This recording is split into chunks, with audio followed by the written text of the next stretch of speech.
Everyone, इस video में JEE advance 2012 से लेकर 2025 तक के थर्मोडायनामिक्स चैप्टर का मैक्सिमम क्वेश्चन को इसमें लिया गया है। जितने भी वीडियो है सबका एक सेपरेट वीडियो बना हुआ है। अगर आपको इसको एक थर्मोडायनामिक्स चैप्टर ही करना है तो इसमें देखें और फर्स्ट क्या करें, आप जब भी कोई क्वेश्चन आए तो पहले सबसे पहले उसको पॉज करें और खुद से बनाएं। अगर आपको नहीं बनता है तो उसका आप सॉल्यूशन देख सकते हैं। तो चलिए स्टार्ट करते हैं। फर्स्ट क्या है, considering ideal gas behaviour the expansion done when 144 gram of water is electrolysed completely under constant pressure at 300 kelvin is. आपको इसमें क्या निकालना है, वर्क डन निकालना है। तो W इक्वल टू क्या होता है, माइनस पी डेल वी। ठीक है, तो चलिए पहले क्या कर लेते हैं, ये 144 ग्राम ऑफ वाटर है तो इससे मोल निकाल लेते हैं। मोल ऑफ वाटर, मास दिया गया है तो मोल इक्वल टू क्या होता है, मास बाय मोलर मास। तो मास आपका हो गया 144 ग्राम और मोलर मास तो वाटर का होता है 18 ग्राम पर मोल। तो ये आपका आ गया 8 मोल। वाटर का इलेक्ट्रोलाइज हो रहा था, ये आ गया आपका H2O है ना, इलेक्ट्रोलाइज कंप्लीटली। तो ये H2O, तो ये आपका क्या बन जाएगा, इससे H2 और O2 गैस बनेगा। तो ये आ जाएगा 2, ये लिक्विड और ये भी गैस बना और ये भी गैस बना, यहाँ 2H2O। तो ये आपका 2 मोल H2O से आपका क्या बन रहा है, ये 2 मोल और ये 1 मोल, जो 3 मोल बन रहा है। तो आप लिख सकते हो 2 मोल H2O गिव्स या प्रोड्यूस कितना, 3 मोल गैस। अपने पास कितना मोल है, 8 मोल। तो 8 मोल H2O क्या करे, कितना देगा, 3/2 इंटू 8 है ना, तो मोल गैस। तो ये आपका आ जाएगा 12 मोल गैस। ओके, तो आपको तो ये तो W निकालना है, तो डेल V का वैल्यू हम यहाँ, तो ये आपको दिया आइडियल गैस है तो आइडियल गैस यहाँ से आप निकाल सकते हो। PV इक्वल टू क्या होता है, nRT। तो हम यहाँ अगर डेल करके ले लें तो ये आ जाएगा आपका डेल V, आपको यहाँ डालना है। डेल V इक्वल टू आ जाएगा डेल N RT/P। तो यही वैल्यू अगर आप यहाँ पे पुट कर दोगे तो ये आ जाएगा आपका minus P del N RT/P। तो P से P तो ये आपका कैंसिल हो गया। तो W इक्वल टू क्या आ गया, डेल N RT। तो डेल N का वैल्यू तो आपके पास ही पता है, 8 मोल आपका क्या बना, प्रोडक्ट बना, सॉरी 8 मोल नहीं 12 मोल आपका प्रोडक्ट बना। तो अगर हम डेल N का वैल्यू निकालते हैं तो क्या करते हैं, प्रोडक्ट माइनस रिएक्टेंट। तो रिएक्टेंट के साथ तो आपका लिक्विड है, गैस तो है नहीं। तो ये आपका आ जाएगा 12 है, 12 मोल गैस बना है तो 12 माइनस 0, क्योंकि रिएक्टेंट के साथ कोई गैस नहीं है। तो ये आपका डेल का वैल्यू क्या आ जाएगा, 12 आ जाएगा। तो यही वैल्यू आप यहाँ पे क्या करोगे, पुट कर दोगे। तो ये यहाँ पे तो ये माइनस में है ना, ये माइनस है, तो ये आ जाएगा आपका 12 माइनस में है ना, 12 इंटू R का वैल्यू यहाँ पे दिया गया होगा, ये 12 मोल हो गया इंटू 8.3 जूल पर केल्विन पर मोल और इंटू यहाँ टेम्परेचर कितना दिया गया है यहाँ पे, 300 केल्विन।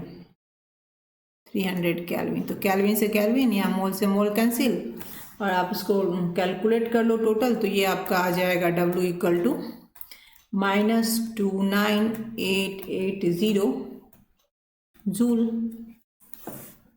तो आंसर आपको ठीक है, क्या क्या considering work done, kilo joule में आंसर निकालना है। तो इसको क्या करेंगे, 1000 से डिवाइड कर देंगे तो ये आ जाएगा 29.880 किलो जूल। तो ये आपका आंसर आ जाएगा, दिस इज आंसर। उसके बाद आप नेक्स्ट क्वेश्चन देखते हैं। ये क्वेश्चन जेईई एडवांस 2018 में पेपर 1 में पूछा गया क्वेश्चन है। क्वेश्चन क्या है, reversible cyclic process for an ideal gas is shown below, where P, V and T are pressure, volume and temperature respectively. The thermodynamics parameter Q, W, H and U are heat, work, enthalpy and internal energy respectively. ठीक है, ये एक आपको diagram दिया गया है किसका, reversible cyclic process का, और इसके बेसिस पे 4 ऑप्शन दिए गए हैं, आपको चूज करना है कौन सा करेक्ट है कौन सा नहीं। पहले डायग्राम क्या करते हैं, चेक कर लेते हैं। देखिए पहले A से B, ये वॉल्यूम एंड टेम्परेचर का डायग्राम है। यहाँ देखिए A, B में क्या है आपका, टेम्परेचर जो है कॉन्स्टेंट है, आइसोथर्मल प्रोसेस है, तो यहाँ पे T क्या हो जाएगा, 0 हो जाएगा। और यहाँ A से आप ये C से A, देखिए साइक्लिक प्रोसेस है तो हम A से शुरू करते हैं तो A से B जाएंगे, B से C और C से A जाएंगे। तो अब B से C में आप देखिए यहाँ P जो है वो कांस्टेंट है, तो यहाँ भी P2 है, यहाँ भी P2 है, दैट मीन कांस्टेंट है। और यहाँ पे आपका वॉल्यूम कांस्टेंट है, यहाँ V1 वैसे ग्राफ में भी आपको दिख रहा है, ये जो है आपका स्ट्रेट लाइन है वॉल्यूम पे, तो ये आपका कांस्टेंट है, तो ये आपका आइसोकोरिक हो गया।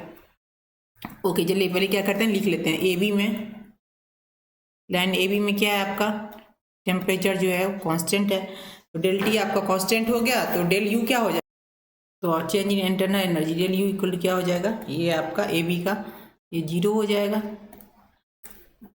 एंथैल्पी चेंज क्या हो जाएगा, वो भी 0 हो जाएगा, तो इसका हो गया। देन यहाँ पे क्या करते हैं, इसका लिख लेते हैं,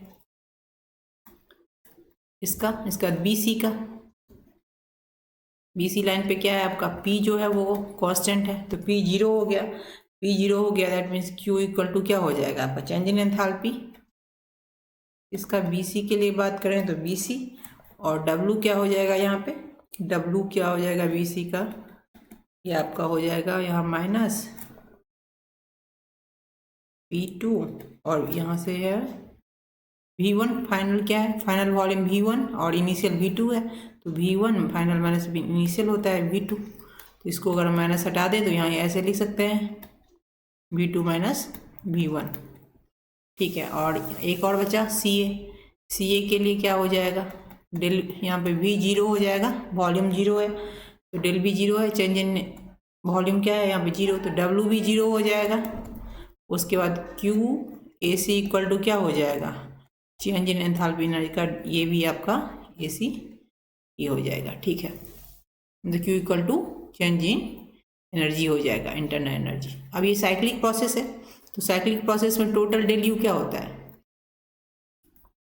साइक्लिक प्रोसेस है, तो साइक्लिक प्रोसेस में डेल U क्या हो जाएगा, टोटल 0 हो जाता है ना टोटल के लिए। तो यहाँ आप लिख सकते हो del U AB plus del U BC plus del U CA equal to 0, और ये AB किसका है, आइसोथर्मल प्रोसेस का, तो ये तो आपका 0 हो गया, तो यहाँ हम लिख सकते हैं del U BC plus del U CA equal to 0, और आप इसको ये भी लिख सकते हो del U BC minus del U, ये जो प्लस है इसको CA इसको AC कर देते हैं तो माइनस आ गया, तो ये आ जाएगा AC इक्वल टू 0।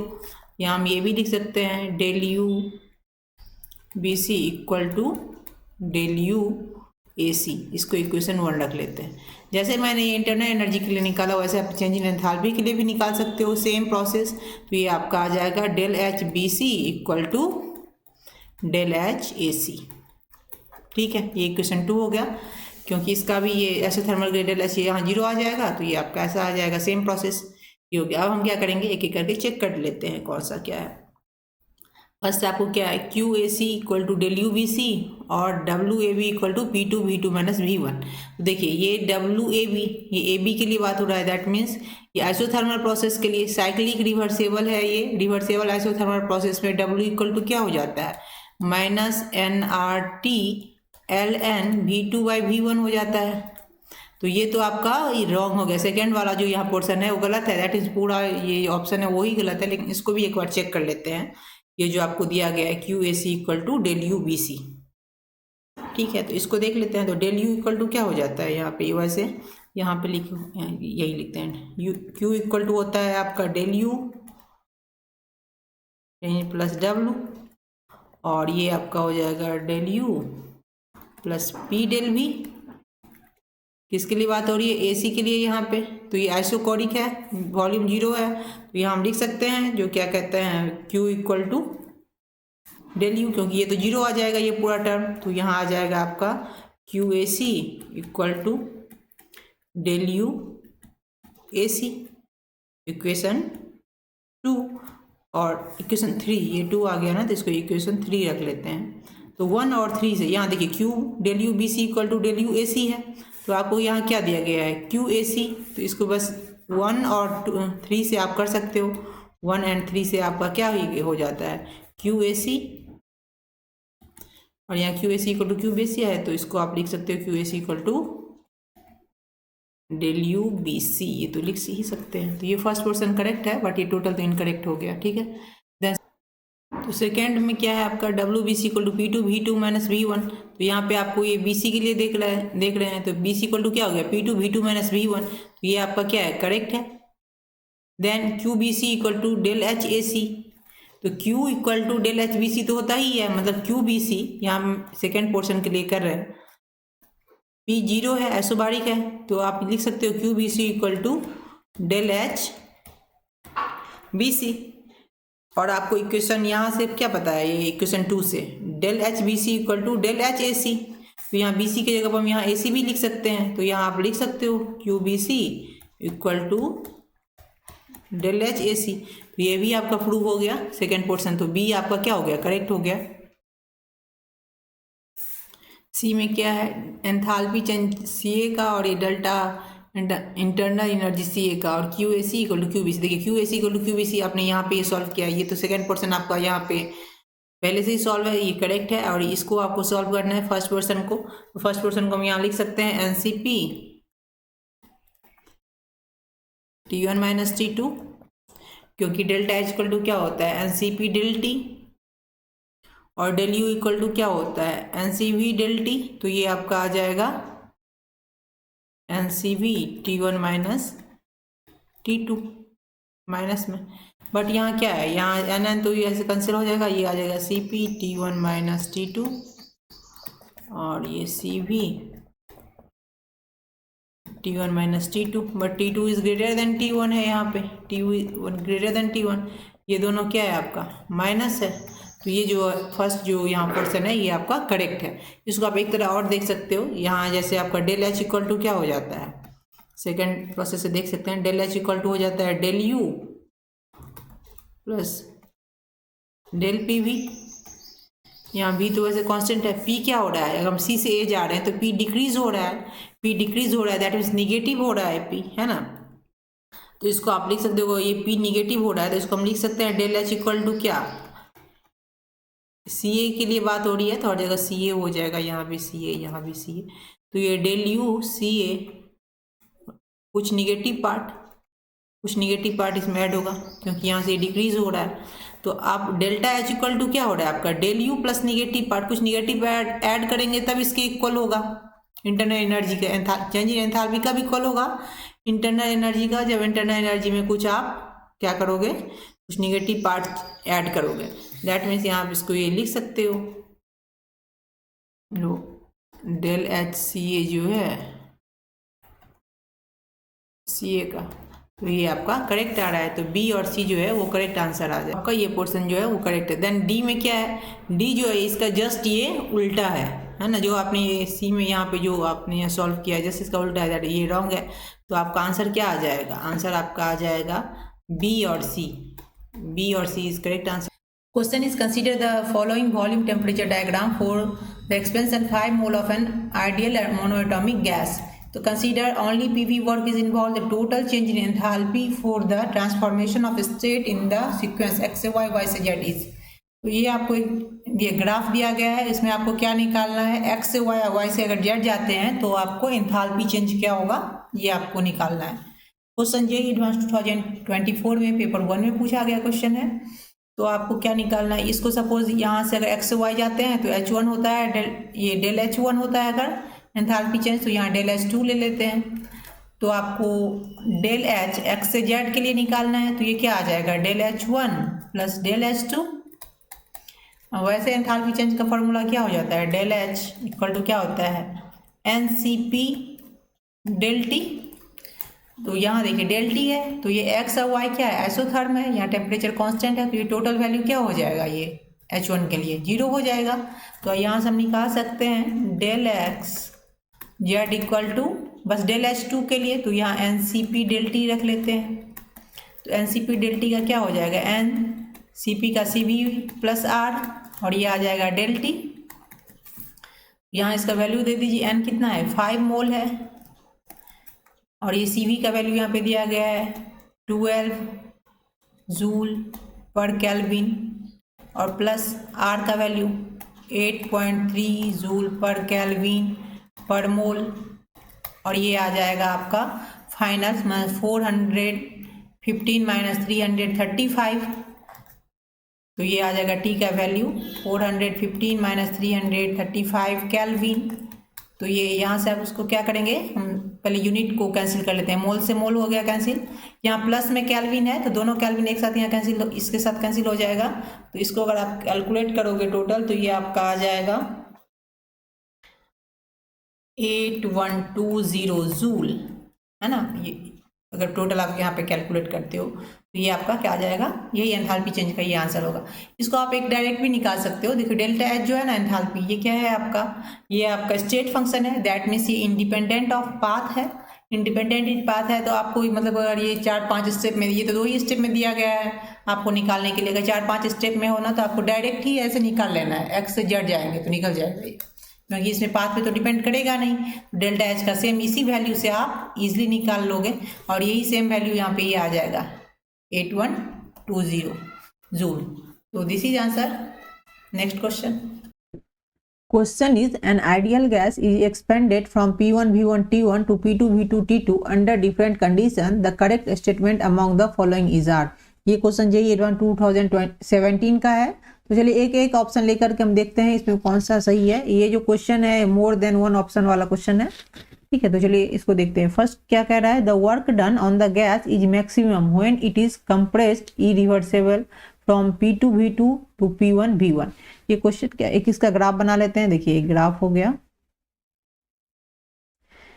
सपोज यहाँ क्या कर रहा है, P2 V2 से P1 कंप्रेस हो रहा है तो V2 हम यहाँ लेंगे और V1 यहाँ लेंगे। तो यहाँ पे आ गया इसका, और ये आ गया आपका क्या, ये आ गया आपका P2 और यहाँ एक ले लेते हैं P1। तो देखिए ऐसे हो गया,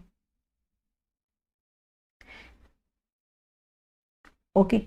तो इसको सपोज ए मान लेते हैं और ये बी मान लेते हैं। तो ये कंप्रेस हो रहा है, दैट मीन्स ये वॉल्यूम क्या हो रहा है, डिक्रीज हो रहा है। ये इधर से इधर जा रहा है तो ये इरिवर्सिबल का हो गया।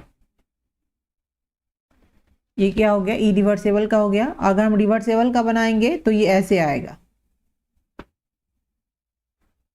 ओके। तो आप इसमें क्या देख रहे हो, वर्क एरिया किसका ज्यादा है, इरिवर्सिबल का है, क्योंकि एरिया हम अगर इरिवर्सिबल का लेंगे तो यहाँ से यहाँ पूरा आएगा, और जबकि रिवर्सिबल का आप लोगे तो इधर से यहाँ तक ही आएगा बस, है ना। तो आप वर्क डन किस में ज़्यादा होगा, इरिवर्सिबल में होगा, क्योंकि मोर एरिया है इसमें, इसलिए इरिवर्सिबल का वर्क डन ज़्यादा होगा। तो आप ऐसे लिख सकते हो वो रिवर्सिबल। तो आपका ये जो ऑप्शन है, the work done on the gas is maximum when it is compressed irreversibly फ्रॉम P2 V2 to P1 V1 against constant pressure P1। तो ये आपका क्या हो जाएगा, करेक्ट, ट्रू हो जाएगा, ओके। सेकेंड ऑप्शन क्या कर रहा है, the work done by the gas is less when it expand reversibly फ्रॉम V1 to V2 under adiabatic condition as compared to that when expand reversible from V1 to V2 under isothermal condition। देखिए अगर इसका आप graph बनाइएगा तो ये तो non graph रहता है इसका, ये ऐसे, ये आइसोथर्मल का हो गया और ये एडियाबैटिक का हो गया, है ना।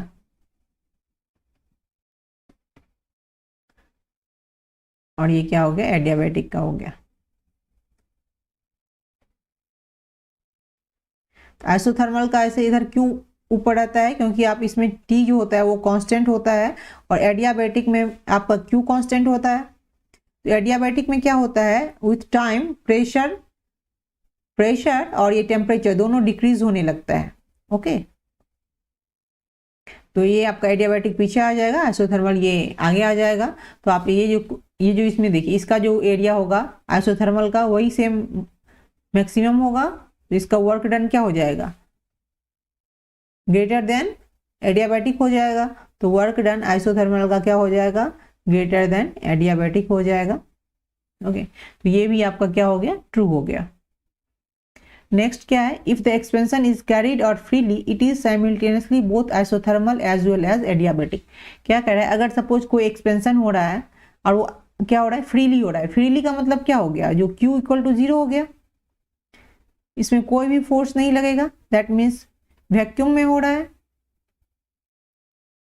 है ना, वैक्यूम में हो रहा है, कोई भी फोर्स नहीं लगेगा, Q इक्वल टू 0 हो गया इसमें, क्योंकि फ्रीली बता ही रहा है, तो आपको ये बता रहेगा ये फ्रीली हो रहा है तो ये साइमल्टेनियसली आइसोथर्मल एंड एडियाबैटिक दोनों है क्या। देखिए ऐसे इसमें क्या हो जाएगा, इसका जो W वर्क डन क्या हो जाएगा, जीरो हो जाएगा। क्यों हो जाएगा जीरो, क्योंकि इसमें कोई भी एक्सटर्नल फोर्स नहीं लगेगा, ये फ्रीली मूव कर रहा है और ये वैक्यूम है। तो वैक्यूम में क्या होता है, कोई भी अनदर पार्टिकल्स तो होते नहीं है, तो आपका इसका इंटरनल एनर्जी भी क्या हो जाएगा, जीरो हो जाएगा। Okay, NCV/dt। तो अगर T1 इक्वल टू T2 हो जाएगा, T1 equal to T2, that means del T आपका क्या आ जाएगा, जीरो आ जाएगा। तो डेल U आपका क्या आ जाएगा, जीरो आ जाएगा। तो change in internal energy of gas is zero, expand reversibly. तो ये आपका यहाँ तक तो फर्स्ट वाला तो करेक्ट हो गया।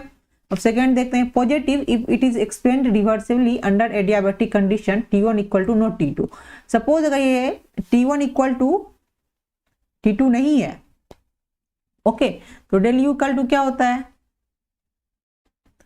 Q plus W। ये एडियाबैटिक के लिए है तो Q आपका जीरो हो जाएगा, तो डेल U इक्वल टू क्या हो जाएगा, W हो जाएगा। और W यहाँ निगेटिव किस लिए होगा, अगर सपोज अब T2 अगर आप हायर देन T1 लेते हो तो W क्या हो जाएगा, निगेटिव हो जाएगा, क्योंकि वर्क डन बाय सिस्टम हो रहा है। वर्क डन क्या हो रहा है, वर्क डन बाय सिस्टम हो रहा है। तो आपका ये जो आ जाएगा positive if it is expand reversible, तो पॉजिटिव नहीं आएगा, ये निगेटिव आएगा। दैट मीन्स ये क्या हो जाएगा, आपका इनकरेक्ट हो जाएगा। तो आपका ऑप्शन में जो आंसर आएगा वो A, B एंड C आएगा। ये तीनों इसमें आंसर सही होंगे, करेक्ट ऑप्शन है इसके। जबकि D में फर्स्ट जो है वो आपका करेक्ट है, ये सेकेंड जो है ये रॉन्ग है। तो ये आंसर आपका नहीं आएगा, तीन आंसर आएगा। Thanks for watching. मेरे चैनल को सब्सक्राइब करें, वीडियो को लाइक करें। Question is, in a 1 liter flask 6 mol of A undergo the reaction A to P बनता है. The progress of product formation at two temperature in Kelvin T1 and T2 is on the figure. If T1 equal to 2 T2 and del V2 naught minus del V or naught equal to RT ln x, then the value of x is. देखिए आपको question क्या कर रहा है, question कर रहा है एक 1 लीटर फ्लक्स है जिसमें 6 मोल ऑफ A है और जिससे एक रिएक्शन हो रहा है। क्या रिएक्शन हो रहा है, इसे एक प्रोडक्ट बन रहा है, ये 6 मोल है। आपको दो टेम्परेचर दिया हुआ है और दोनों टेम्परेचर पर P का अलग अलग वैल्यू दिया हुआ है और ये कुछ दिए हुए डाटा जो अगर से T1 इक्वल टू क्या आपको लेना है, 2 T2 लेना है और आपको लेना है del G2 naught minus del G1 naught equal to RT ln x। Okay, हम बाद में देखेंगे कहाँ इसको हम पुट कर सकते हैं। और ये आपको इतना डाटा दिया हुआ है, आपको क्या निकालना है, x का वैल्यू निकालना है। ये जो एडवांस 2023 का क्वेश्चन है, तो चलिए सॉल्व करते हैं।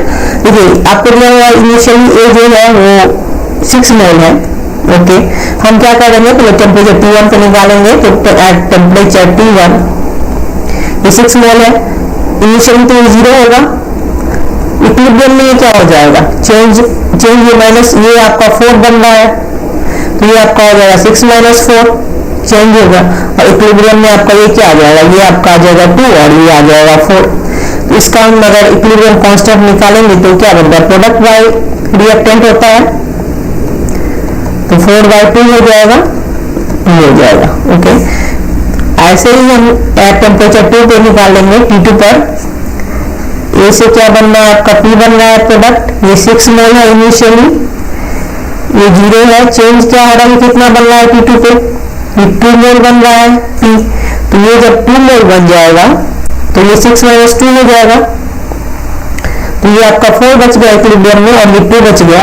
यहाँ अगर हम इक्विलिब्रियम कांस्टेंट निकालेंगे तो ये आपका क्या बन जाएगा, product by reactant that means 2/4 equal to half. Okay, then अब हम क्या करेंगे, अब डेल जी का वैल्यू हम देखेंगे, डेल जी का वैल्यू पुट करेंगे। G2 माइनस G1 आपको RT ln x दिया हुआ है, तो del G naught equal to होता है, डेल G1 के लिए पहले निकाल लेते हैं माइनस RT, G1 ले रहे हैं इसलिए T1 ले लेंगे ln k इक्विलिब्रियम। ओके, आप इसको आप यहाँ रख दीजिए, क्या हो जाएगा माइनस RT1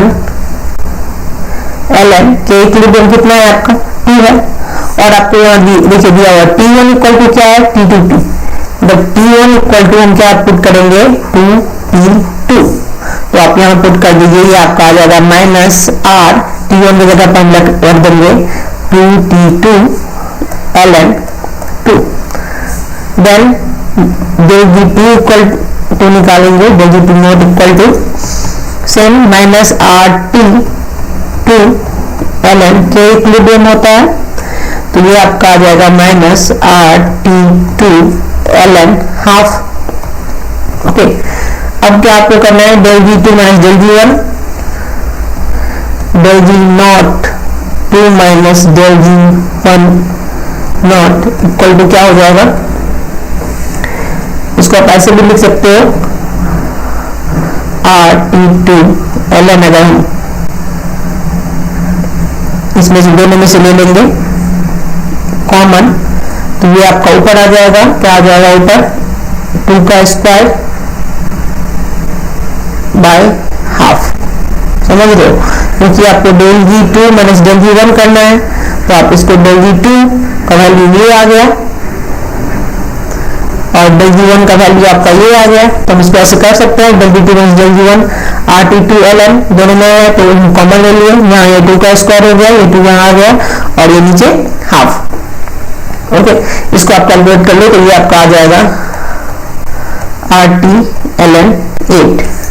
अब देखिए क्वेश्चन में क्या दिया हुआ है, del G2 del G1 naught equal to RT ln x, ये किसका वैल्यू है, ये तो इसका वैल्यू है ना, del G2 naught minus del G1, यही हम निकाले हैं, इसका वैल्यू है ये RT ln x, और इसका वैल्यू किसके बराबर है, RT ln x के बराबर, तो हम लिख सकते हैं RT ln 8 equal to RT ln x, then x equal to क्या हो जाएगा 8। This is answer. Thanks for watching, मेरे चैनल को सब्सक्राइब करें, वीडियो को लाइक करें। Question is in thermodynamics, the P V work done is given by W equal to आपको दिया गया है ये, और for system undergoing particular process the work done is W equal to minus integration dV, और ये P exact का value यहाँ पे ये रख दिया गया है। This equation is applicable to, आपको इस कौन सा इसमें से गिवन ऑप्शन इसमें एप्लीकेबल है यही निकालना है। ये क्वेश्चन JEE 2020 में पेपर 1 में पूछा गया है। तो आप देखिए ये जो आपका ये इक्वेशन यहाँ दिया गया है, यहाँ सब कुछ नीचे में सेम है, dV सेम है, बस P एग्जैक्ट की जगह पे यहाँ पे क्या रख दिया गया है, आपको ये रख दिया गया है। तो ये देखकर क्या लग रहा है आपको, भंडर वाली इक्वेशन से आया होगा। तो भंडर वाली इक्वेशन तो वैसे आपका होता है P इक्वल टू क्या हो जाएगा, ये आप भंडर वाली इक्वेशन से अगर हम निकालते हैं तो RT और ये V बार माइनस B और माइनस A बाई V बार का स्क्वायर, यही भंडर वाली इक्वेशन से अगर हम P निकालते हैं तो ऐसे ही होता है। भंडर वाली इक्वेशन क्या होता है, P भंडर वाली इक्वेशन मैं यहाँ लिख दे रही हूँ, भंडर वाली इक्वेशन होता है A बटे V बार का स्क्वायर और यहाँ हो जाता है V minus B by equal to RT। तो इससे आप P निकाल सकते हो। लेकिन ये भंडर वाली इक्वेशन के लिए अगर हम इसको 1 मोल ऑफ गैस के लिए निकालेंगे, भंडर वाली इक्वेशन 1 मोल ऑफ गैस के लिए, तो ये आपका क्या हो जाएगा भंडर वाली इक्वेशन। तो यहाँ जो V है ये मोलर वॉल्यूम है, लेकिन अगर आप 1 मोल के लिए निकालोगे तो ये RT और ये आपका V माइनस B आ जाएगा और ये minus A by V square, ये आ गया फॉर 1 मोल ऑफ गैस के लिए। ओके, और यहाँ P एग्जैक्ट कब यूज होता है आपको पता होगा, रिवर्सेबल रिएक्शन में क्या होता है, P equal to P exact use होता है। ओके, देन आपका ये जो इक्वेशन हो गया भंडर वाली इक्वेशन को ये क्या कर रहा है, ये भंडर वाली इक्वेशन को सेटिस्फाइड कर रहा है यहाँ पे। तो 1 मोल के लिए तो आप ऑप्शन में देख लीजिए, सिस्टम दैट सेटिस्फाइड द भंडर वाली equation of the state, yes. बस यहाँ मोलर वॉल्यूम होना चाहिए, बट मोलर वॉल्यूम नहीं लेके 1 मोल का ले लिया है, तो चलिए इसको भी ये सही हो गया। Process that is reversible for isothermal, तो इसमें रिवर्सेबल कोई भी हो, एडियाबैटिक या आइसोथर्मल, अगर P equal to P exact है तो रिवर्सेबल के लिए होगा, बस रिवर्सेबल होना चाहिए। तो B and C both are correct, but process irreversible, तो इसमें इरिवर्सेबल तो होगा नहीं, क्योंकि P equal to P exact हम किस में लेते हैं, रिवर्सेबल में लेते हैं। Thanks for watching. Question is 1 mole of an ideal monoatomic gas undergoes 2 reversible process A to B and B to C। इसमें as shown in the figure, इसमें 2 reversible process होता है, A से B and B से C। और question क्या कह रहा है, A से B is an adiabatic process. यहाँ A से B क्या है, एडियाबैटिक है, दैट मीन्स यहाँ A टू B में क्या हो जाएगा, Q 0 हो जाएगा। If the total heat absorb in the entire process A to B and B to C is RT ln 10, RT2 ln 10, the value of 2 log V3, ये आपको निकालना है। और ये CPM में ये वैल्यू दिया गया है। ये क्वेश्चन JEE एडवांस 2023 में पेपर 1 का क्वेश्चन है। तो चलिए थोड़ा ग्राफ को ऑब्जर्व कर लेते हैं, क्या सब है ग्राफ में। ये टेम्परेचर एंड वॉल्यूम का ग्राफ है। तो इसमें आप देख लीजिए यहाँ ए पॉइंट जो है, ए से लेकर एक सी एक कोई प्रोसेस हो रहा है जो 2 स्टेप में हो रहा है। ए से बी एडियाबैटिक है, जहाँ क्यू एडियाबैटिक में क्यू क्या हो जाएगा, 0 हो जाएगा। और बी से सी हम क्या देख रहे हैं, टेम्परेचर यहाँ क्या है, कांस्टेंट है, दैट मीन आइसोथर्मल प्रोसेस हो गया।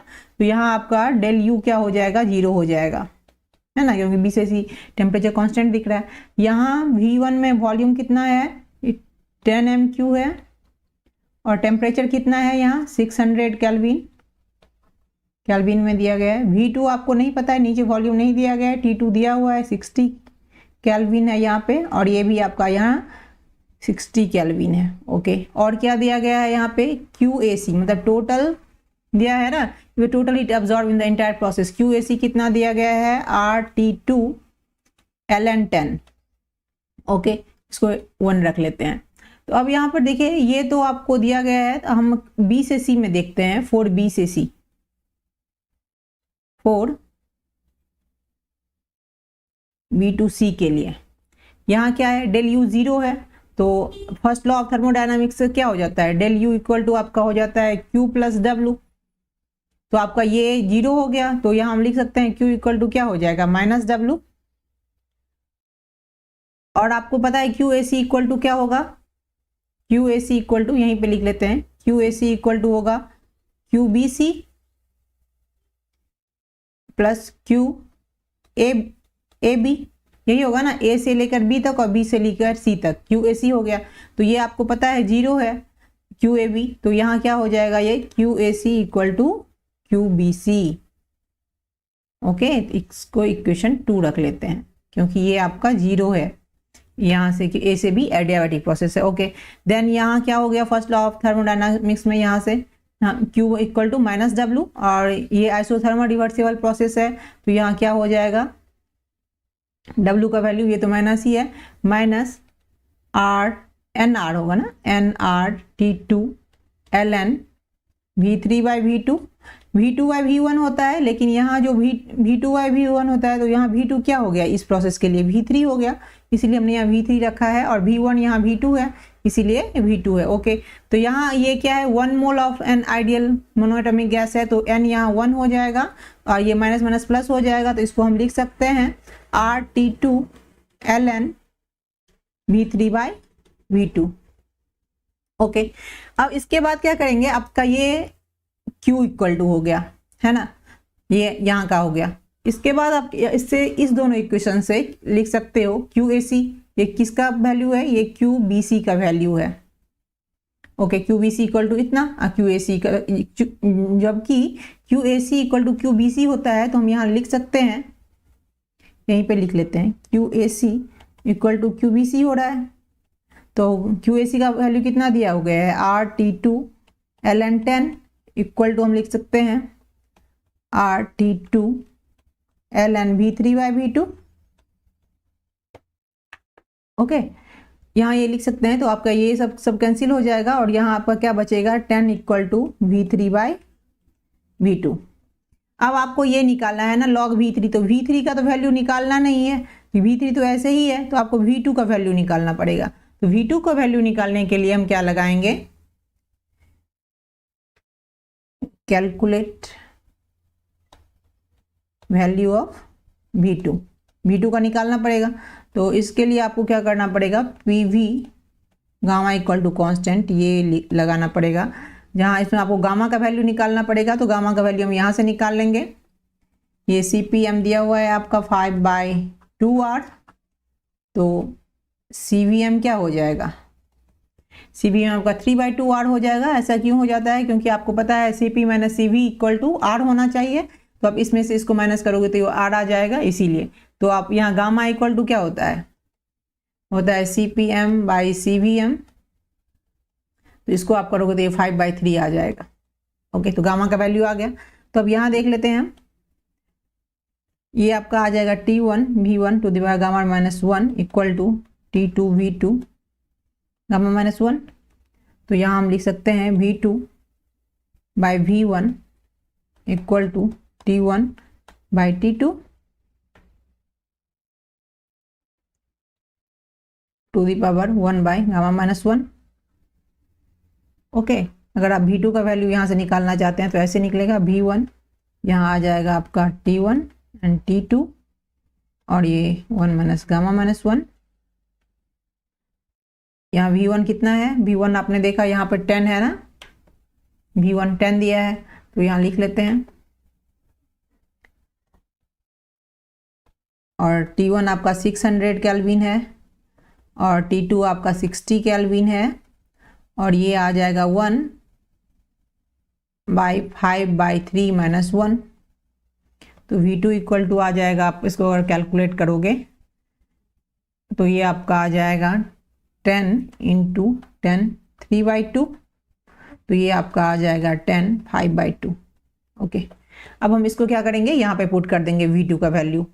तो ये आपका आ जाएगा 10 equal to V3/10 to the power 5/2।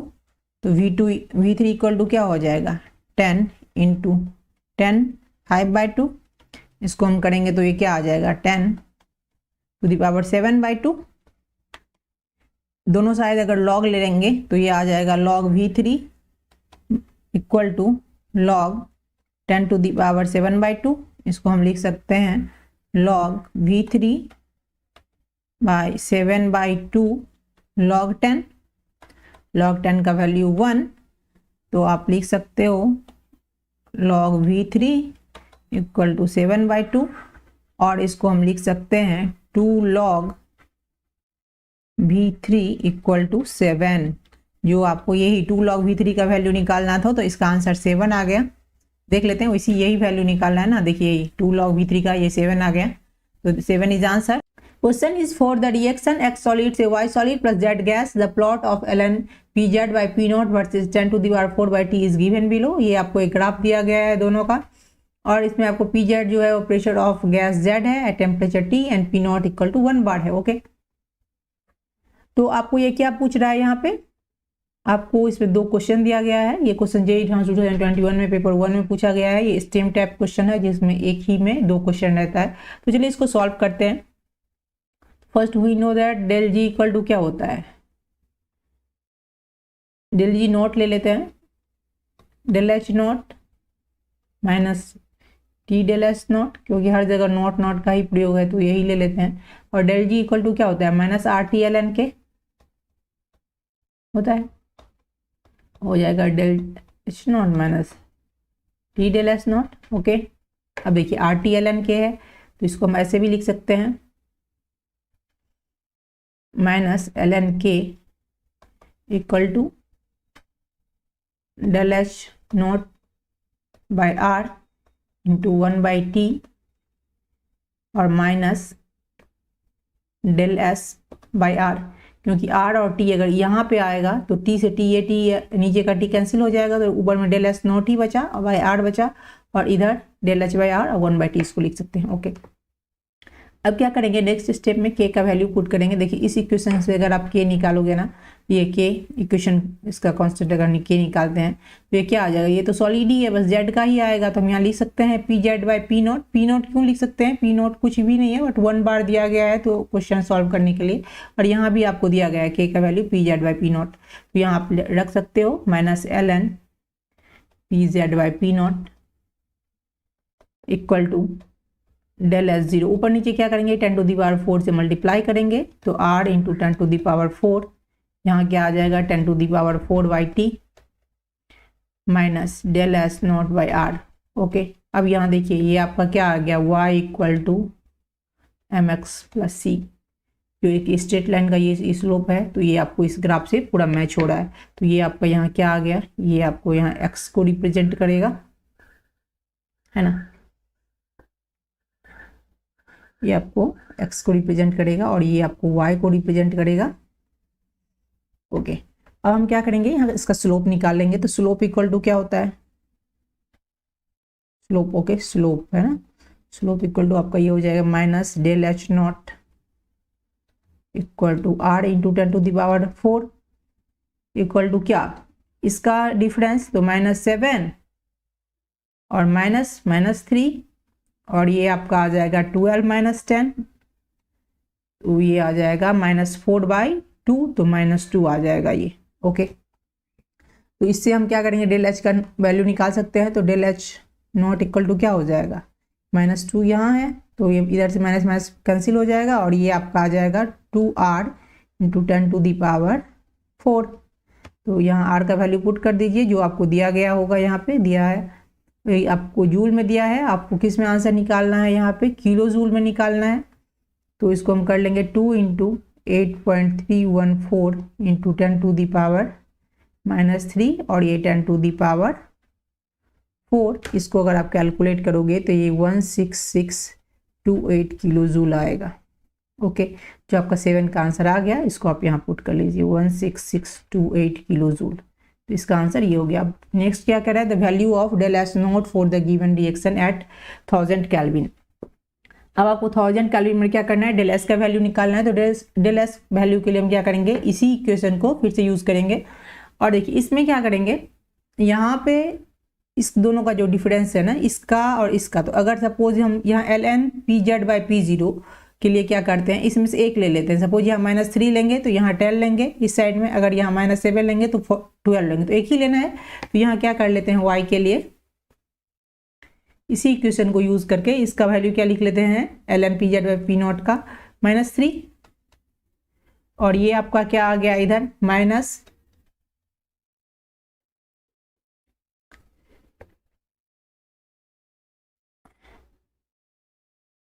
एक मिनट, यहाँ प्लस करके इसको इधर माइनस करना पड़ेगा, है ना, यहाँ प्लस करके इसको इधर माइनस करना पड़ेगा, तब होगा। ओके, तो ये आपका इधर माइनस है, तो यहाँ भी माइनस तो सही है, बट यहाँ ये हो गया था। ओके, फिर ये डेल एच इक्वल टू क्या हो जाएगा, del H naught by r into 10⁴। और यहाँ इस साइड में क्या ले लेंगे, इधर 10 ले लेंगे, तो 10 ले लिया, plus del H naught by r, इसको आप रख सकते हो यहाँ। अब देखिए del H naught r into 10⁴ का वैल्यू यहाँ पे क्या आया है, स्लोप से निकाले यहाँ पे, तो ये -2 आ गया। तो इस वैल्यू का आप यहाँ -2 पुट कर सकते हो। तो हम यहाँ लिख सकते हैं -3 equal to -2 into 10 plus del H naught by r लिख सकते हैं। तो del H naught equal to क्या हो जाएगा, माइनस माइनस कैंसिल हो जाएगा, कैंसिल नहीं हो जाएगा, इसको आप मल्टीप्लाई करके इसको इधर ले जाओगे तो ये 17 इंटू r आ जाएगा। ओके, तो इसको आपको जूल में निकालना है, किलो जूल में नहीं निकालना है। तो 10⁻³ से मल्टीप्लाई नहीं करेंगे, और ये आप इसको लिख सकते हो 17 इंटू 8.314। इसको अगर आप कैलकुलेट करोगे तो ये 14134 जूल पर मोल आ जाएगा। ओके, तो y का आंसर ये आ जाएगा इसका। तो ये आपका यहाँ पे आ जाएगा 141.31 जूल पर मोल। तो this is answer. Question is, tin is obtained from cassiterite by reduction with coke. Use the data given below to determine the minimum temperature at which the reduction cassiterite by coke would take place. ये question JEE advance 2020 में paper 2 में पूछा गया question है। Question क्या कह रहा है, अगर हम टीन के और कैसेट्राइट को अगर हम रिडक्शन करवाते हैं कोक के साथ तो क्या मिनिमम टेम्परेचर चाहिए, ये आपको मिनिमम टेम्परेचर निकालना है जिस पे रिएक्शन होता है। ओके, और ये आपको कुछ डेटा दिया गया है, तो मिनिमम टेम्परेचर आपको निकालना है। ये रिएक्शन हो रहा है, दैट मीन्स डेल जी क्या होना चाहिए, यहाँ निगेटिव होना चाहिए। आप इसको ऐसे भी लिख सकते हो, डेल जी। यहाँ सब कुछ नॉट के फॉर्म में लिखा हुआ है, तो यहाँ नॉट ले लेते हैं, 0 से कम होना चाहिए, क्योंकि डेल जी निगेटिव होना चाहिए तभी ये रिएक्शन होगा।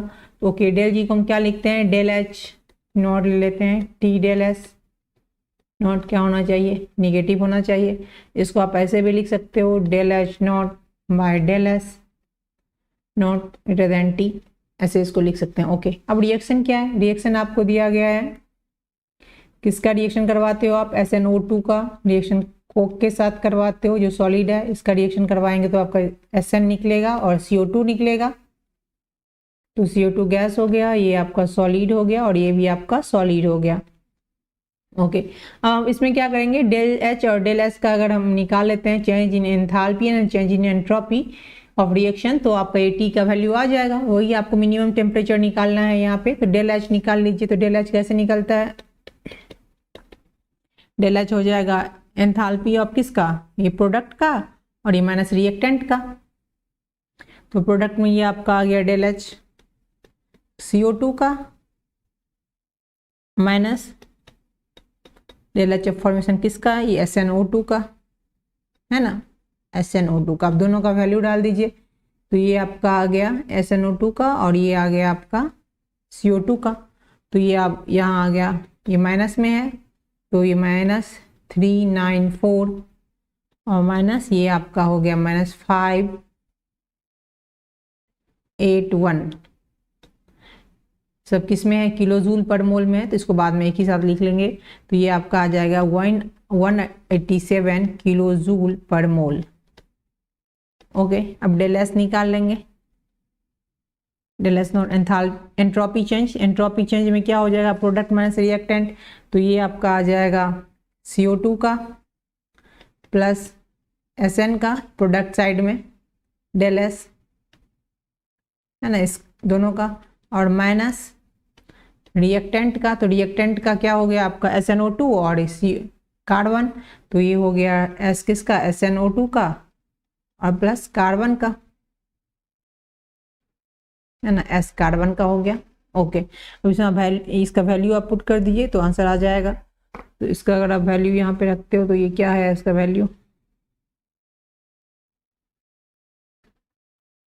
ये आपको आ गया यहाँ 52, तो ये हो गया 52 प्लस 210, इसका यूनिट बाद में लिख लेंगे, और माइनस 56 प्लस 6, इसको अगर आप करोगे तो ये आपका आ जाएगा 200 किलो जूल पर मोल, किलो जूल नहीं है, जूल पर मोल केल्विन। अब यहाँ इसको ये वैल्यू आप पुट कर दीजिए, तो ये आपका आ गया 187 किलो, दोनों जूल में करना पड़ेगा या दोनों को किलो जूल में करना पड़ेगा, तो इसको जूल में ही करके लिख लेते हैं। 1000 जूल पर मोल बाय कितना, 200 जूल पर मोल पर केल्विन। तो जूल मोल कैंसिल हो जाएगा, ये क्या होना चाहिए, T होना चाहिए। इसको अगर आप कैलकुलेट करोगे ये ऐसे हो जाएगा, और इसको अगर आप कैलकुलेट करोगे तो ये आपका आ जाएगा 935 केल्विन है ना। इस टेम्परेचर, ये मिनिमम टेम्परेचर पर क्या होगा आपका ये रिएक्शन होगा। तो this is answer, thanks. Question is in thermodynamics, the PV work done is given by W equal to आपको दिया गया है ये, और for system undergoing particular process the work done is W equal to minus integration dV, और ये P exact का value यहाँ पे ये रख दिया गया है।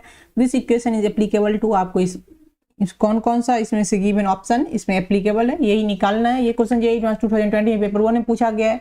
तो आप देखिए ये जो आपका ये इक्वेशन यहाँ दिया गया है, यहाँ सब कुछ नीचे में सेम है, dV सेम है, बस P एग्जैक्ट की जगह पे यहाँ पे क्या रख दिया गया है, आपको ये रख दिया गया है। तो ये देखकर क्या लग रहा है आपको, भंडार वाली इक्वेशन से आया होगा। तो भंडार वाली इक्वेशन तो वैसे आपका होता है P इक्वल टू क्या हो जाएगा, ये आप भंडार वाली इक्वेशन से अगर हम निकालते हैं तो RT और ये V बार माइनस B और माइनस A बाई V बार का स्क्वायर, यही भंडार वाली इक्वेशन से अगर हम P निकालते हैं तो ऐसे ही होता है। भंडार वाली इक्वेशन क्या होता है, P भंडार वाली इक्वेशन मैं यहाँ लिख दे रही हूँ, भंडार वाली इक्वेशन होता है A बटे V बार का स्क्वायर और यहाँ हो जाता है V minus B bar equal to RT। तो इससे आप P निकाल सकते हो। लेकिन ये भंडार वाली इक्वेशन के लिए अगर हम इसको 1 मोल ऑफ गैस के लिए निकालेंगे, भंडार वाली इक्वेशन 1 मोल ऑफ गैस के लिए, तो ये आपका क्या हो जाएगा भंडार वाली इक्वेशन। तो यहाँ जो V है ये मोलर वॉल्यूम है, लेकिन अगर आप 1 मोल के लिए निकालोगे तो ये RT और ये आपका V माइनस B आ जाएगा और ये minus A by V square, ये आ गया फॉर 1 मोल ऑफ गैस के लिए। ओके, और यहाँ P एग्जैक्ट कब यूज होता है आपको पता होगा, रिवर्सेबल रिएक्शन में क्या होता है, P equal to P exact use होता है। ओके, देन आपका ये जो इक्वेशन हो गया भंडार वाली इक्वेशन को ये क्या कर रहा है, ये भंडार वाली इक्वेशन को सेटिस्फाइड कर रहा है यहाँ पे। तो 1 मोल के लिए तो आप ऑप्शन में देख लीजिए, सिस्टम दैट सेटिस्फाइड द भंडार वाली equation of the state, yes. वैसे यहाँ मोलर वॉल्यूम होना चाहिए बट मोलर वॉल्यूम नहीं लेके 1 मोल का ले लिया है, तो चलिए इसको भी ये सही हो गया। Process that is reversible for isothermal, तो इसमें रिवर्सेबल कोई भी हो एडियाबैटिक या आइसोथर्मल, अगर P equal to P exact है तो रिवर्सेबल के लिए होगा, बस रिवर्सेबल होना चाहिए। तो B and C both are correct, but process irreversible, तो इसमें ई रिवर्सेबल तो होगा नहीं क्योंकि P equal to P exact हम किस में लेते हैं, रिवर्सेबल में। Question is 1 mole of an ideal gas at 300 Kelvin in thermal contact with surrounding expand isothermally from 1 liter to 2 liter against a constant pressure of 3 atmospheric pressure. In this process the change in entropy of surrounding, आपको क्या निकालना है? Change in entropy of surrounding निकालना है. Process कैसा है? Isothermal process है. Volume आपको दिया गया 1 लीटर टू 2 लीटर हो रहा है और टेम्परेचर दिया गया है 300 केल्विन और प्रेशर दिया गया है 3 एटमॉस्फेरिक प्रेशर. ओके, तो आइसोथर्मल है तो डेल यू इक्वल टू क्या हो जाएगा आपका 0 और del U equal to Q plus W. तो क्यू इक्वल टू क्या हो जाएगा माइनस डब्लू और वर्क का ये क्या वैल्यू होता है? ये होता है माइनस, तो है ही, तो ये होता है minus pressure external V2 minus V1. Okay, ये वैल्यू यहाँ पे पुट कर देंगे. कितना है प्रेशर? 3 एटमॉस्फेरिक प्रेशर है और ये आपका कितना आ गया? V2 है 2 लीटर और ये 1 लीटर. तो इसको आप कर लो तो ये क्या आ जाएगा आपका? ये आपका आ जाएगा 3 एटमॉस्फेरिक प्रेशर इंटू लीटर. अब आप यहाँ देख लीजिए 1 लीटर एटमॉस्फेयर इक्वल टू क्या दिया गया? इतना वैल्यू दिया गया है जूल में, तो आप इसको लिख सकते हो 3 इंटू 101.3 जूल. ये क्यू का आ गया. तो डेल्टा एस सराउंडिंग का क्या होता है फॉर्मूला? सराउंडिंग के लिए हम निकाल रहे हैं तो system plus surrounding equal to हो जाता है entropy. System plus surrounding equal to क्या हो जाता है? 0 हो जाता है. तो सराउंडिंग का निकालेंगे तो ये क्या हो जाएगा? माइनस क्यू बाई टी, क्योंकि सिस्टम के लिए अगर डेल्टा एस आप निकालते हो तो ये आता है क्यू बाई टी. सराउंडिंग के लिए निकालेंगे तो माइनस क्यू बाई टी हो जाएगा, क्योंकि del S system plus del S surrounding equal to होता है 0. तो del S system equal to क्या हो जाएगा? Q by T. तो सराउंडिंग में माइनस आ जाएगा. तो आपका ये delta S surrounding equal to क्या हो जाएगा? क्यू का वैल्यू क्या है? 3 इंटू 101.3 जूल बाई 300 केल्विन. तो ये आपका आ जाएगा, ये माइनस में है, ये आ जाएगा माइनस 1.013 जूल पर केल्विन. ओके, इसको आप कैलकुलेट कर लो. 3 से 3 ये कैंसिल हो जाएगा. यहाँ 100 है तो यहाँ 2 पॉइंट इधर कर दीजिए, तो ये आपका आ गया जूल पर केल्विन. तो this is answer. Question is thermal decomposition of gaseous X2 to gas X2 198 Kelvin takes place according to the following equation. ये क्वेश्चन थोड़ा लेंदी है तो इसको हम क्या करते हैं, क्वेश्चन को पढ़ के लिखते ही जाते हैं. और ये क्वेश्चन पैराग्राफ टाइप क्वेश्चन है. एक पैराग्राफ में 2 क्वेश्चन होते हैं. इसमें मैंने फर्स्ट एक ही क्वेश्चन लिया है. नेक्स्ट में हम सेकेंड क्वेश्चन को करेंगे. तो फर्स्ट आपको क्या कह रहा है? ये X2 से क्या बन रहा है? X2 गैस से आपका ये X बन रहा है 2X. ठीक है. तो और क्या कह रहा है? The standard reaction gives energy del zero of the reaction is positive. At the start of the reaction there is 1 mole of X2 and no X. मतलब स्टार्ट जब टाइम 0 है, टाइम जब स्टार्ट हो रहा है तो ये क्या है? ये जो आपका है ये 1 मोल है और ये आपका 0 मोल है. उसके बाद क्या कह रहा है? The number of moles of X form is given by beta. ये आपका बीटा बन रहा है 10. Beta equilibrium is the number of moles of X form at equilibrium. The reaction is carried out constant total pressure 2 bar. ठीक है, pressure 2 bar दिया गया है. Consider the gases behave ideally. Okay, then question क्या कह रहा है आपको? The equilibrium constant Kp for the reaction आपको निकालना है in term of beta equilibrium. Okay, तो ये आपको क्या इक्विलिब्रियम में क्या बन रहा है? बीटा इक्विलिब्रियम बन रहा है. तो ये आपका क्या हो जाएगा? एट इक्विलिब्रियम में है ना, एट इक्विलिब्रियम में ये आपका क्या हो जाएगा? 1 माइनस बीटा इक्विलिब्रियम बाई 2. नहीं, यहाँ 2 बीटा इक्विलिब्रियम में 2 आ गया ये आपका. तो आपको Kp निकालना है. तो Kp इक्वल टू क्या होता है? Kp इक्वल टू हो जाएगा किसका? Partially pressure of reactant. Partially pressure of reactant हो गया by partial pressure of product. Okay, तो इसका वैल्यू आप पुट कर दीजिए. तो पार्शियली प्रेशर इक्वल टू क्या होता है? किसी का अगर आप पार्शियली प्रेशर निकालते हो, पार्शियली प्रेशर तो आपका होता है mole by total mole into pressure. Total है ना, टोटल प्रेशर आ जाएगा. तो आपको टोटल मोल निकालना पड़ेगा. तो टोटल मोल हम निकाल लेते हैं यहीं पे. टोटल मोल क्या हो जाएगा? टोटल मोल हो जाएगा आपका 1 minus beta equilibrium by 2 plus beta equilibrium. तो इसको अगर आप कैलकुलेट कर लो तो ये आपका आ जाएगा 1 प्लस बीटा इक्विलिब्रियम बाय 2। ये आपका आ गया टोटल मोल। अब यही क्या करेंगे, यहाँ क्या दिया गया है, आपको Kp का वैल्यू निकालना है। तो पार्शियल प्रेशर का क्या हो जाएगा, मोल बाय टोटल मोल। तो इसका मोल क्या है, इसका मोल तो आपका बीटा है, और टोटल मोल क्या हो जाएगा 1 प्लस बीटा इक्विलिब्रियम बाय 2, जहाँ इक्विलिब्रियम है उसको हटा दें है ना, इनटू क्या प्रेशर, तो 2।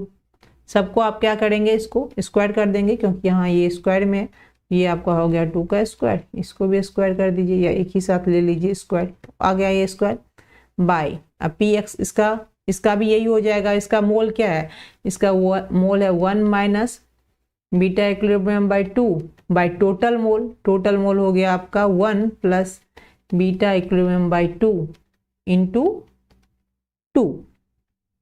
इसको अगर आप कैलकुलेट करोगे, इस टोटल को अगर आप कैलकुलेट करोगे, उसके यहाँ लिखते हैं, ये आपका आ जाएगा 2 बीटा इक्विलिब्रियम का square by 1 minus beta equilibrium square by 4।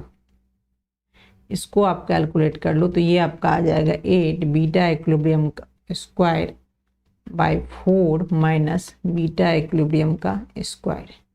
जो गिवन ऑप्शन में कौन सा है वो आपको चेक करना है। 8 ये बी ना, B, yes, this is answer. Question is, for the process H2O liquid to H2 gas at 100 degree Celsius and 1 atmosphere pressure, आपको इसमें ऑप्शन, करेक्ट ऑप्शन आपको चूज करना है। तो इसमें क्या कर रहा है, H2O से H2O लिक्विड से H2O गैस बन रहा है, ठीक है, H2O लिक्विड से H2O गैस बन रहा है, और टेम्परेचर क्या है 100 डिग्री सेल्सियस है। दैट मीन्स ये इक्विलिब्रियम में है, जितना लिक्विड बन रहा है उतना गैस बन रहा है, और ये आपका प्रेशर भी 1 एटमॉस्फेयर प्रेशर है। That means it is equilibrium. ये क्या है, इक्विलिब्रियम में है। ओके, तो जानते हो डेल्टा एस इक्वल टू 0 होता है एट इक्विलिब्रियम में। एंट्रोपी क्या होता है, 0 होता है। एंट्रोपी है क्या, एंट्रोपी है रैंडमनेस ऑफ सिस्टम या disorderness of system, that is entropy. तो अगर हम डेल्टा एस 0 है तो अब जानते हो delta S of system plus delta S of surrounding equal to 0। जब ये लिक्विड से गैस में चेंज हो रहा है, गैस से इसमें चेंज हो रहा है, लिक्विड में चेंज हो रहा है at equilibrium, that means randomness of क्या हो रहा है, रैंडमनेस ऑफ सिस्टम इंक्रीज हो रहा है। इंट्रोपी ऑफ सिस्टम क्या हो रहा है, इंट्रोपी ऑफ सिस्टम इंक्रीज हो रहा है, and same time entropy of surrounding decrease हो रहा है। एंट्रोपी ऑफ सराउंडिंग क्या हो रहा है, डिक्रीज हो रहा है। तो हम लिख सकते हैं ना delta system plus surrounding equal to 0 हो गया। तो आपका क्या हो जाएगा, डेल्टा एस सिस्टम का क्या हो जाएगा, इंक्रीज हो रहा है, दैट मीन्स ग्रेटर देन 0 हो जाएगा, और डेल्टा एंट्रोपी जो है सराउंडिंग का क्या हो जाएगा, ये डिक्रीज हो रहा है, दैट मीन्स लेस देन 0 हो जाएगा। And this is answer. ये गिवन ऑप्शन में कौन सा है, ये है बी, ठीक है, this is answer. Question is, an aqueous solution of 6.3 gram oxalic acid dehydrated is made of 250 ml. The volume of 0.1 NaOH required to completely neutralize 10 ml of this solution. इसमें देखिए आपको क्या क्वेश्चन कह रहा है, आपको वॉल्यूम ऑफ NaOH निकालना है और आपका इसका नॉर्मेलिटी दिया हुआ है। तो फर्स्ट हम क्या करेंगे, ऑक्जेलिक एसिड का नॉर्मेलिटी निकालेंगे। तो नॉर्मेलिटी का फॉर्मूला जो होता है एक्चुअली में, ये क्या होता है आपका, ये ml में दिया हुआ है, इसीलिए इसका जो होता है weight by equivalent weight into 1000 by volume in ml, ठीक है। तो वेट तो आपको पता है ऑक्जेलिक एसिड का 6.3 ग्राम है। इक्विवेलेंट वेट, तो इक्विवेलेंट वेट निकालने के लिए क्या करेंगे, पहले एन फैक्टर निकालना पड़ेगा। ये आपका हो गया ऑक्जेलिक एसिड, A2H2O दिया हुआ है। तो इक्विवेलेंट वेट का फॉर्मूला क्या हो जाता है, इक्विवेलेंट वेट का फॉर्मूला हो जाता है molecular mass by n factor, ठीक है। तो ऑक्जेलिक एसिड का जो मॉलिक्यूलर मास होता है वो 126 ग्राम पर मोल होता है, और ये इसका एन फैक्टर क्या होगा, ये यहाँ 2H है, 2H है, तो 2H इसमें से डिसोसिएट होने वाला है तो 2 हो जाएगा। इसको आप कैलकुलेट करोगे तो ये 63 आ जाएगा। ओके, तो आपका ये इक्विवेलेंट वेट आ गया। तो यहाँ हम क्या करेंगे, नॉर्मल पुट कर देंगे। तो वेट आपका दिया हुआ है 6.3 ग्राम, इक्विवेलेंट वेट आ गया 63, और ये आपका 1000 ml, 1000। वॉल्यूम कितना दिया हुआ है, वॉल्यूम आपका दिया हुआ है 250। ठीक है, इसको अगर आप कैलकुलेट करोगे तो ये आपका आ जाएगा 0.4। ये क्या आ गया, किसका 0.4 N आ गया, नॉर्मलिटी ऑक्जेलिक एसिड का आ गया। ओके, अब हम क्या करेंगे, यहाँ अप्लाई करेंगे N1V1 इक्वल टू N2V2, जहां N2 और V2 के किसको रिप्रेजेंट कर रहा है, normality of NaOH and volume of NaOH, और ये आपका इधर का सॉल्यूशन का, ओके, ऑक्जेलिक एसिड इधर ये N1V1। तो ये आपका निकल गया। N1 आपका पता है कितना है, 0.4 है, वॉल्यूम भी आपको पता है, ये आपका कितना है, 10 ml है। ठीक है, 10 ml है। और उसके बाद क्या, इसका N2 आपको पता है 0.1 है, और NaOH V2 आपको निकालना है। तो V2 इक्वल टू क्या हो जाएगा, 0.4 इंटू 10 बाई 0.1। इसको आप कैलकुलेट करोगे तो ये 40 ml आ जाएगा। ठीक है, दिस इज आंसर।